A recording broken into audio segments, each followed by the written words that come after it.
Good day, Academic Literacy 2 students, and welcome to today's lesson and your thought-provoking requirement for this week. Let's jump straight into it. So let's do a quick recap on the introduction and what academic literacy actually is. So academic literacy is the ability to understand and contextualize academic vocabulary required in post-secondary education. So now you're done with primary school, you're done with high school, you are now in the tertiary education, and within tertiary education, academic vocabulary and grammar and sentence structure is of utmost importance if you wish to pursue your contribution within tertiary and after tertiary. It refers to being proficient in reading. So you have to read, whether it is the natural paper, traditional books, or on your Kindles or electronic books, and even audio books. But that improves your listening skills again. Okay, so remember you have speaking skills, listening skills, writing skills. So you need to be proficient in all these different types of skills, but the main skill for this subject is your academic writing. You should be able to discuss and analyze formal academic and subject specific jargon, which means terms of a specific nature that allows academically literate individuals to productively contribute to ongoing conversations. So remember, the conversations you're going to have is either new, which is amazing, or it will be continuations and contributions to existing conversations in which you are providing your current opinion or current facts. And it's within any academic or specific academic field. It allows you to meaningfully contribute to a field of study or a body of knowledge. So remember, there are many like you out there that are trying to solve problems that affect the larger communities with academic solutions. So according to Weideman in 2018, so do you see how I've been using now academic research to provide this definition of academic literacy? This is not just my own words or opinion. It actually came from concrete reference or a source. So I'm not going to read all these bullet points. Our subject is not a reading lesson subject. So you can pause the video at this point in time and read through these different points that make up a comprehensive definition of academic literacy and the ability you should have when you are done. So, for example, you should have the ability to understand a range of academic vocabulary in context. Context meaning the type of conversation or focus of the conversation you will be having. So, again, I'm not going to read through all of these bullet points. I'm not here to waste time. You can pause it and then read through these individually, understand them, and then continue and press play. So, academic literacy and Bloom's taxonomy. You are second year. Maybe you have been introduced to the word Bloom's taxonomy in your first year. If not, taxonomy basically means Bloom is the surname of an individual who created this educational taxonomy. Taxonomy means the order or system within which something exists. In this case, education and learning. So Bloom's taxonomy are action words or verbs. So this part of the lesson will be quite interesting to our colleagues that are doing English as their didactic. So the first step, and remember these are progressive steps. So you must finish the one before you can get to the other. So in school, all you were taught was read this and remember. Read this and remember. And in the exams, just repeat what you remembered. So that is the remember, and you'll see I put ing in brackets, and I'll explain this later. So today you remember, later you will be remembering. Okay, so our English colleagues, they will understand exactly what this means in terms of the parts of speech in English language, but I'll explain it. Then you get understanding. So now you've read everything like a parrot, but did you understand what you read? Now you move to understanding. You actually interact with the work and understand what you have read or remembered. Then we move to applying. So now you remember the work, you understand it, but what are you doing with it? So now you will be applying it. So this is when we start using case studies. So we will tell you, John and Mary are doing the following, blah, blah, blah. Can you remember and understand and apply your knowledge that you've learned in whatever subject and apply it to John and Mary's situation? So now you're actively using the information you know and understand. Once you have applied it, now you will analyze it. So once you've applied your remembered and understood knowledge to John and Mary's case study, you will now start analyzing and saying, you know what, I applied this, but can it be done better? What happened when we did apply this knowledge and information? So now you start questioning and analyzing. Now you evaluate. Once you start questioning, it means that you are looking for answers. So this is when you start evaluating good answers, bad answers, not so good answers. Okay, we can use this maybe later. You start evaluating and prioritizing. Once you've done that, you reach the sixth level of the taxonomy, which is creating.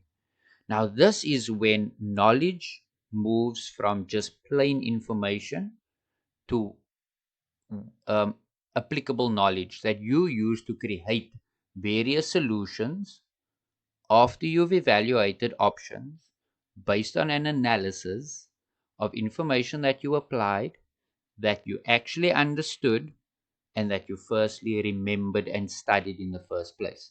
So, do you see how the taxonomy works? Excellent. So, the ing. Today you remember, but what's the point you forget it tomorrow? Today you understand. So what? Today you apply. Today, today, today. The ing is what's known in the English language as present continuous. You are taking the present action and you are continuing that action.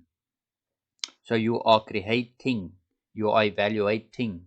So this refers to lifelong learning, where you take your information beyond second year. You don't only learn your work just to pass at the end of the year. I mean, come on, what's the point of that? Now you're just aiming for a number, a percentage.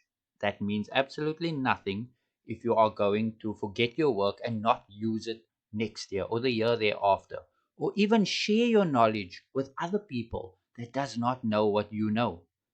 Knowledge is pointless if it only stays with you. So it's creating, so carry it on into the future.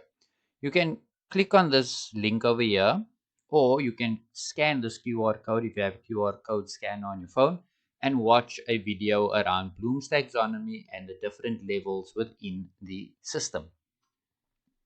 So Bloom's taxonomy in action. Let's see. Arrange the following sentence in the correct order.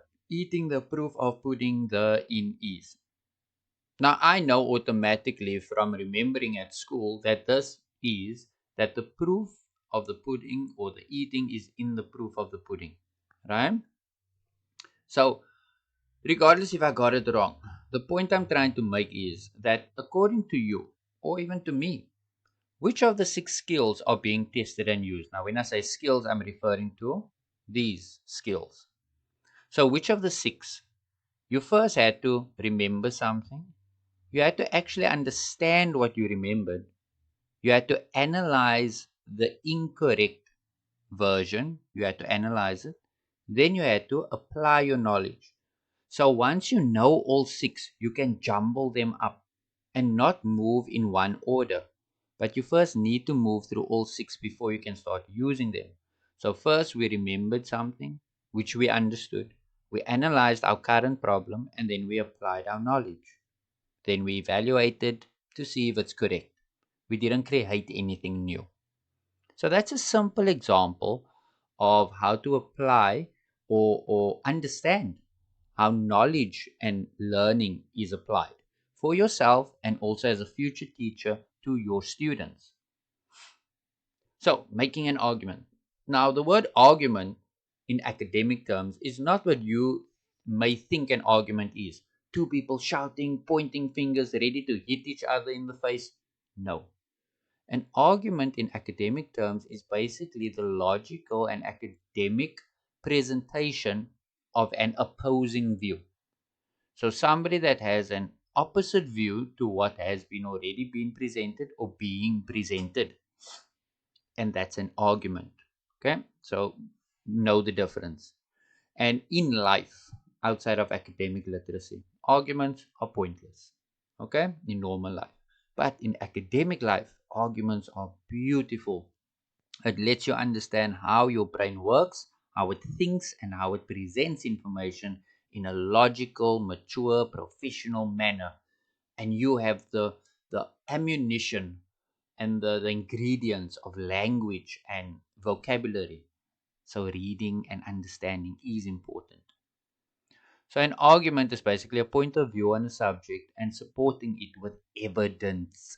We can't just say, did you hear? Did you see? No, that's just your opinion. And you are entitled to and you have a right to your opinion. But when we argue and you do not want to hear anyone else's opinion, then you are what we call a brick.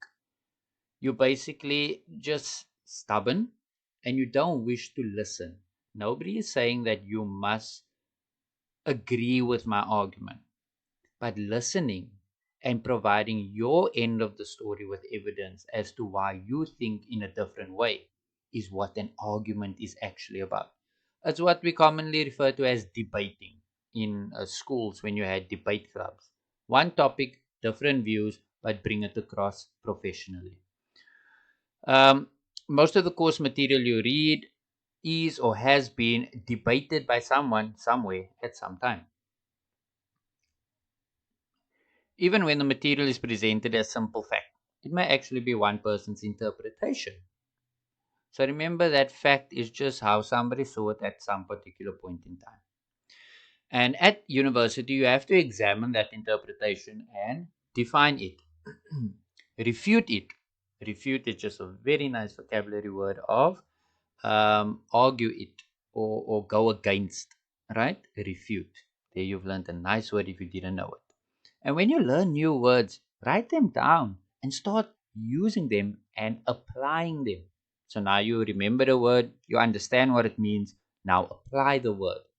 See how Bloom's taxonomy works in everyday life? Right. You will need to develop a point of view on or interpret the material and provide evidence for your position or argument. Right. So this is not about feelings. This is not about sensitivity. Oh, you don't want to listen to me. I'm going to cry now in the corner. No. This is about professionalism and bringing your point across with evidence, facts, and professional argument using academic literacy.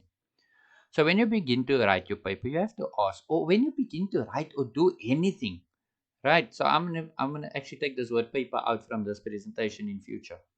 You have to identify what is the actual problem you're arguing about. Is it the problem worth arguing about? Does it only affect me, the problem? Or is the problem affecting the larger community? And then, if I'm arguing, what's the point of my argument? What am I trying to achieve with my argument? So, these are very two main questions that you need to ask yourself when presenting anything. And then, when it comes to assignments, especially in the subject, your assignments does not have a main point. It cannot be argued for anything. So every assignment needs to have a point. So usually assignments, lecturers give you the point. They will say the following happened, blah, blah, blah, discuss. So they've given you the point already. But if I'm going to just give you a question, identify two problems in education, there you are open to identify what is the problem and what is the point. And that is where academic literacy comes in. So please don't think this subject is me feeding you information and just giving you things on a silver platter and you will just write yes, no, true, false. No. You are going to be tested in this subject, your knowledge, your vocabulary, and you are going to grow and develop. So get ready to grow. So you need to ask yourself what your point is and can it help avoid mere information dump. Information dump means you are just giving information but it serves no purpose at all. That is dumping information. Or you are presenting something that goes way beyond the poor answer of yes no. Is there a digital divide in South Africa now with COVID-19? Yes. Okay, so what's the point? So you can't, that's a very poor argument, and we'll get to that now next. So when you analyze a task or a question, you have to first understand the command or the instruction being given. You need to analyze what is the topic actually being asked here. What's the overall topic? Is it education? Is it finance? Is it geography? Whatever. Then determine what is the focus area, right? What is that focus within the topic that you have to analyze? And once you've determined the focus, you start asking questions, right? And remember, don't do this yes, no. So when we look at, okay, I'll get to this now. Let me skip to this one then quickly. So when we ask questions, I'll come back to these two slides now. Here's an example of a poor question. Is education perpetuating? Perpetuating means, is it repeating? Now you've learned a new word. The gap between the rich and the poor. Answer, yes or no. There's a small explanation, but that's just repeating the question. Yes, education is perpetuating. No, education is not perpetuating. These are poor research questions and arguments. Valuable questions start with how. How does education perpetuate the gap? Why does education perpetuate the gap? When does education perpetuate the gap? Okay, you can't really say where. Maybe you can say where, then we can look at classroom or online. What education perpetuates the gap? And who, not who education, who perpetuates the gap between rich and poor? So these 6 great individuals at the bottom here are what creates valuable questions towards an actual problem and point of an argument. So avoid this is type of questions that gives you yes no's as poor. Let's get back to these two quickly. So lecturers, anyone, we are usually looking for two things from you as students. We look that there is proof that you understand, not your friend, meaning you copied from your friend. We're looking for proof that you understand the reading material and a demonstration of your ability to use and apply the material in ways that go beyond just what you have read. So remember, going beyond is Bloom's taxonomy. I read this, I remember this, but going beyond that means you're applying it, analyzing it, evaluating it, and creating your own opinion. And then we also check, are you using academic vocabulary? You get two types of language, academic language and general language. General is what you've been taught in schools. That's why that area of school is known as general education and training. So now you are moving into academic. We check if you're using that type of vocabulary, grammar, and sentence structure of comprehension. Do you actually understand what you're saying? Or are you being blasphemous and just using big words just to impress people? But when I read it, that means absolutely nothing. So the answers to the questions becomes your point, your aim. These, okay, I shouldn't have added it here, but okay, let's just touch on it a bit. Then once you've got your point, then you ask, is there a theory? Now, a theory refers to somebody else's structure that you can use to prove your point. So remember, it's not just about you, it's about others as well in your subject area or field of interest. So theories have been created by pioneers of your subject field that helps understand certain topics. Then, this theory will provide the reason and support for your argument or your thesis one day. And where do you search for evidence? You use journals or articles or books, academic books. But we will get into these sections a bit later in the syllabus and this module where we will actually engage with theories, journals, and books. Right, we've gone through this already. So, your mini task for today and ending of today's lesson. Find someone, anyone, in your class, but preferably somebody you don't know. Because the people you do know are people you're comfortable with. And generally, those are people, and this is not academic literacy, this is social behavior. You generally go and drift towards people that are of the same nature as you and character. So in order to improve yourself, you need to be with people that are different to you so that you can find a different opinion. So find somebody who can add value to your thoughts. Then start a conversation with that person. Start any conversation. Find a topic that you are so passionate about and make it education or anything. You know what? Anything. But something that has value, not only to you, but to the world, to your small community, to your family. Something that is a social problem, for example, racism, um, nepotism, which is employing family into workplaces, intercultural relationships, things like that. But remember, please, I'm not asking you to start a fight. You are arguing and conversing with each other to identify different points of view. Whether you are just talking philosophical or you're getting into facts. But please remember to approach your conversation with caution. So ask proper and sound academic research questions using those 6 great question starters: how, why, when, where, what, and who. Then identify a nice topic and a focus area that you really want to explore. Remember, it's a conversation, so it's only based on opinion and not fact. So you can't argue and say, no, you're wrong, I'm right. You need to provide a good speaking ground. And the best tool for conversation is your ears, listening. It's something that we rarely do. Listen before you speak. Listen, absorb, analyze, evaluate, create an opinion, and then share that opinion. Do not listen to somebody with your ears closed. Remember, then you are a brick. So, have fun exploring objective opinions. And that's the end of today's lesson. I will chat to you again in next week. Goodbye.